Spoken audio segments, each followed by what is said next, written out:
আসসালামু আলাইকুম। ভূমি রেকর্ড এবং জরিপ অধিদপ্তরের আমার পূর্ববর্তী আপনারা অঙ্কগুলো অবশ্যই দেখে থাকবেন। আজকে তারই ধারাবাহিকতায় আরও একটি অঙ্ক নিয়ে আসলাম। আর এই অঙ্কটা অনেক পরীক্ষায় আসে। তারপরে হচ্ছে নবম দশম শ্রেণীর পরীক্ষা বা বর্তমানে হচ্ছে 6-এর পরীক্ষাগুলিতেও এই অঙ্কটা আসতে দেখা যায় বা পরীক্ষা আপনার পাঠ্য বইয়ে দেওয়া আছে। প্রশ্নটা আমরা দেখে নেই যে একটি শ্রেণীর প্রতি বেঞ্চে 4 জন করে বসলে 3খানা বেঞ্চ খালি থাকে, কিন্তু প্রতি বেঞ্চে 3 জন করে বসলে 6 জন ছাত্র দাঁড়িয়ে থাকে। ওই শ্রেণীর ছাত্র সংখ্যা কত?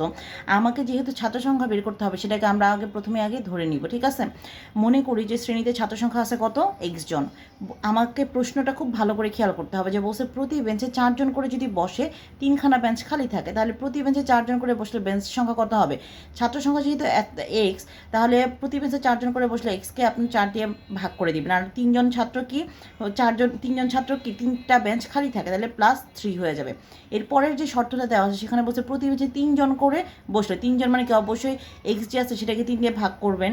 তারপর হচ্ছে 6 জন ছাত্র দাঁড়িয়ে থাকা, সেই জন্য সেই মোট ছাত্র থেকে 6 জন ছাত্র বিয়োগ করে দিবেন। ঠিক আছে, দুইটা শর্ত হয়ে গেছে। এখন এই দুইটা শর্ত, একটা সমান সমান কি আরেকটা, দুইটা শর্ত যে দেওয়া আছে এই দুইটা একটা সমান আরেকটা যদি আমি বসাই দিই প্রশ্নের মধ্যে দিয়ে, তখনই আমরা সমাধান করলে অঙ্কটা পেয়ে যাবো। তাহলে প্রশ্নের মধ্যে কী লিখবো যে x/4 + 3 = x - 6/3। ঠিক আছে, এখন এইটাকে আমরা সমাধান করব কিভাবে দেখেন।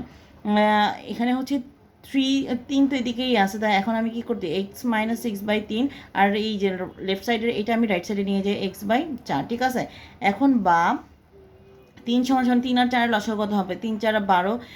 12কে 3 দিয়ে ভাগ করলে 4, 4কে আবার লব দিয়ে গুণ করবো, 4 × x - 6 - 4কে 3 দিয়ে ভাগ করলে কত? 3x। ঠিক আছে, তাহলে সমান আমরা কত পেয়ে যাচ্ছি? 4x, আর 4 6 কত? 24 বিয়োগ 3x ভাগ কত? 12। এখানে বাম সাইডে আমি 3 লিখে নিচ্ছি, নাড়াড়ি গুণ করে 3 × কত? 36 = 4 থেকে 3x চলে গেলে কত? x মাইনাস কত? 24। বা এখন আমি কী করে লিখতে পারি? 36-এর সাথে যেহেতু রাইট সাইডে -24 আছে, এটা লেফট সাইডে আসলে কত? প্লাস হয়ে যাবে, সমান x। সুতরাং x সমান কত? 30, 40, 50, 60। তার মানে আমাদের মোট মানে হচ্ছে ছাত্র সংখ্যা কত হচ্ছে? 60 হয়ে যাচ্ছে। এখানে এই অঙ্কটার সমাধানের ক্ষেত্রে আমাকে প্রথমে দেখতে হবে কি শর্তটা দেওয়া আছে, সেই শর্তগুলি যদি আমরা ঠিক মতো লিখতে পারি, বাকি সমাধান করা খুবই সহজ। আশা করি সকলেই বুঝতে পেরেছেন।